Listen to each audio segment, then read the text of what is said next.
السلام علیکم۔ ستیانہ سے خبر شامل کرتے ہیں۔ ہمارے سی او میاں محمد ذیشان کی رپورٹ کے مطابق گورنمنٹ ایسوسی ایٹ کالج برائے خواتین ستیانہ کے اسٹاف کے لیے بنائی گئی عمارت استعمال نہ ہونے کی وجہ سے ناکارہ ہونے لگی، بھوت بنگلے کا منظر پیش کرنے لگی۔ اگر اسٹاف عمارت کو استعمال نہیں کرتا تو طالبات کے استعمال میں لایا جائے، عوامی و سماجی حلقوں کا مطالبہ۔ تفصیلات کے مطابق تقریباً 5 سال قبل 1 کروڑ روپے سے زائد لاگت سے گورنمنٹ ایسوسی ایٹ کالج برائے خواتین ستیانہ کے اسٹاف کے لیے government girls higher secondary school Satiana کے اندر رہائش گاہوں کے لیے 1 کروڑ روپے سے زائد لاگت سے عظیم الشان کمرے تعمیر کیے گئے۔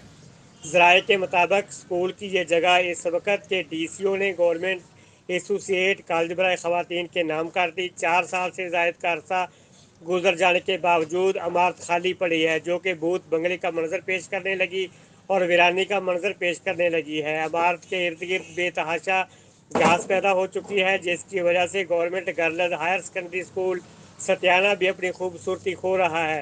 عوامی و سماجی حلقوں نے حکومت پنجاب، وزیر تعلیم پنجاب، سیکرٹری تعلیم پنجاب، ڈائریکٹر کالج فیصل آباد، ڈپٹی کمشنر فیصل آباد اور اعلیٰ حکام سے مطالبہ کیا ہے کہ اس بلڈنگ کو استعمال میں لایا جائے اور قومی خزانے کو نقصان ہونے سے بچایا جائے۔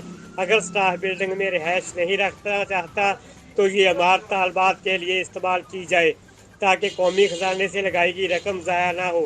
عوامی و سماجی حلقوں نے خدشہ ظاہر کیا ہے کہ اگر اس عمارت کو استعمال میں نہ لایا گیا تو یہ عمارت نشیوں کی نماز گاہ بن جائے گی۔